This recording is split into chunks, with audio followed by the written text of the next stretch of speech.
This is the Thought Leaders Podcast. And I'd encourage anyone who wants to take a crack at doing this to do it, because if it works and you find like a good subject or a good topic and make a good channel, it's extremely rewarding. Yeah. Yeah, again, it's just like, so, who thinks that they're going to wake up one day and be like, oh, yeah, I'm a, world famous YouTuber and making money off of it and enjoying Well, it. I don't think that. Normally I think, what am I going to have for breakfast? And then I go, and don't get me wrong, it's not like I live in some fantasy world where every day it's like a dream. Every day I go to the office and I grind out 12 hours of basically sitting at my computer for 50% of the time, sitting in front of a camera for 50% of the time, and probably another 50% of the time adding up to 150, which doesn't make sense. But I mean, I got a lot to do. Yeah. It's hard work, and a lot of it is a grind. And after 2 hours of recording, it's like, I don't really want to record more, but there's this thing I need to do tomorrow. And I think I just look at it, it's like, I go to work. This is, it's what I do. I'm going to go sit in front of that camera and if I'm not going to have a good time recording it, it's going to look like I'm having a good time recording it at the very least. Yeah. Because otherwise you get a video that you can't use because people know when you're bored. Do you watch yourself or no? Are you watching content? Everything. Yeah. Even after it goes onto YouTube? No, I'll watch it before it goes live. So yeah, I watch everything I make without fail because one, I want to make sure it's good. And two, I think that you improve by watching yourself. Like you can see, okay, this worked, this didn't work. You learn. Yeah. So, you have this, I think it's in total, you have something like over 6 million subscribers combined. Yeah.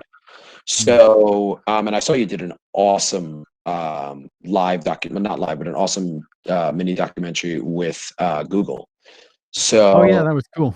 Yeah. I'm sure people want to know, do you have more things like that in the pipelines, or is there a possible transition to something, bigger or on regular television, anything like that? I have an interesting, that sounds bold. I find it interesting that I have changed my opinion on this. When I first started doing this, if you asked me 3 years ago what the coolest thing to do would be, I'd be like, documentary series, like for the BBC, to be like, Simon, we realize you're the greatest presenter ever. Okay. We've decided that you're going to replace Sir David Attenborough as the host of this. Okay. I'll be like, oh my God, this is the best thing ever. And to be fair, that would be absolutely epic. And in the entire realm of fantasy. But this sort of thing would be like my absolute top of the dream goal, doing something on TV. It's a few years later, and I'm like, I like the control that I have. I like what I do. I used to like traveling for work. Then I did 1 year where I seemed to travel like 8 times for work.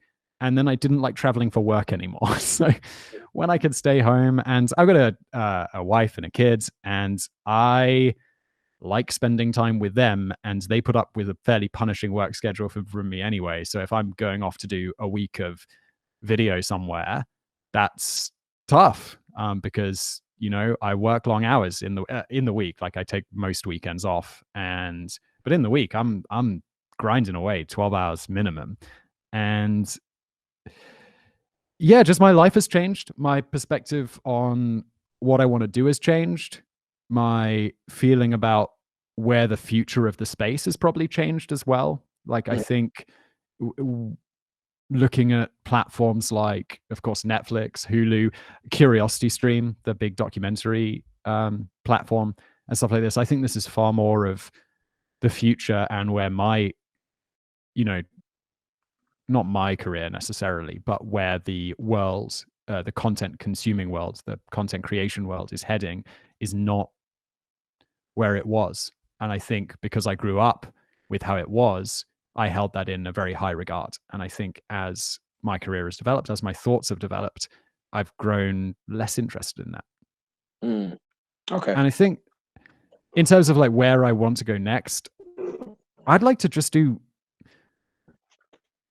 more of what I'm doing now. I mean, at some point, sure, I guess there's something else out there, but I'm very satisfied, and I think I will be for a while. Cool. I think that I look at you, and I know a lot of people in the space look at you as a brand, right? Like you're beyond necessarily a specific channel. Do you feel that way, that like Simon Whistler is a brand? I work hard on it. There was okay, it was a couple of years into doing top tens, and multi-channel networks, right? MCNs. Mhm. We signed up with an MCN who will remain nameless for legal reasons, and they absolutely sucked so hard.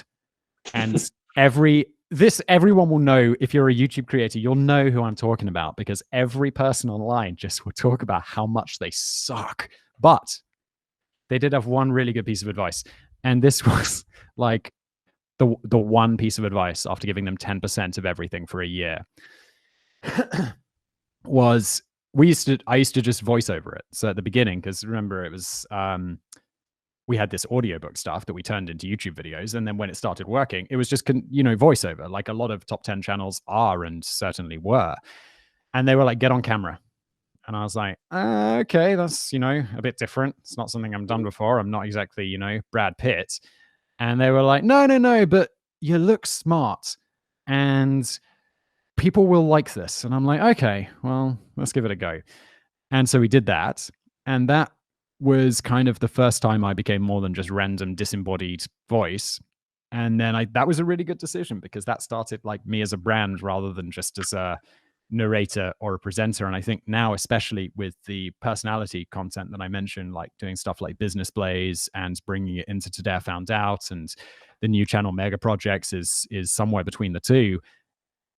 That is, it's something I want to do, but it's also something I know I should do, because it builds me as a brand. And I think personal branding is so important from a business perspective, because if I have a closer relationship, if people like me and they see my stuff and they're like, Simon's cool, and I hope I hope that's what people think of me. Right, Simon the massive rambler. Then that's good. That's good for people coming back and watching more of my stuff. That's good for when I make a Dollar Shave Club ad and people are like, oh, I'll just buy this because Simon says it's cool. Mhm. And I think if I have that, and if I have integrity about what I promote, then that's kind of a win for me from a business perspective. It's a win for, I hope, the audience, because it's more fun. Yeah. So yeah, I don't even remember what the question was. Did I answer it? Yes, you did actually, Brad. Okay. Like, how is do you think of Simon Whistler the brand? Yeah, that's right. Was that a big decision to go from behind the camera and kind of the audiobook stuff to on screen? Yeah, I trusted these guys. They were like, do it. And I was like, okay, I'll take your advice. I'd been doing this 2 years. I didn't know what I was doing. And they were like, do this. And I was like, okay. And no, that worked out. And then I actually have a guy, I don't know what I'd call him, like, I guess a consultant. And he was, I started working with him 8 months ago, before any of this personality content. And he was like, dude, you got to get more personality in there. I think he listened to the podcast and was like, people do like how you are. You're not a dick. So generally get some of that personality into the content. And I was like, okay, that's weird. But no, that was probably the second biggest pivot of my YouTube career so far. Getting on camera and then actually being heavily me on camera. Okay. Which is also weird, because it's like, it's much more personal. It's much more like I'm putting myself out there. And then if I have an opinion about something, it's not like I can be like, oh, I didn't write that. Like, I just read it. It's like, no, that's kind of my opinion. And you'll have people being like, that's dumb. And I'll be like, yes, that might be. But that's the beauty of YouTube. I hope you enjoyed this part of the interview. And for the full interview, remember to click the link below.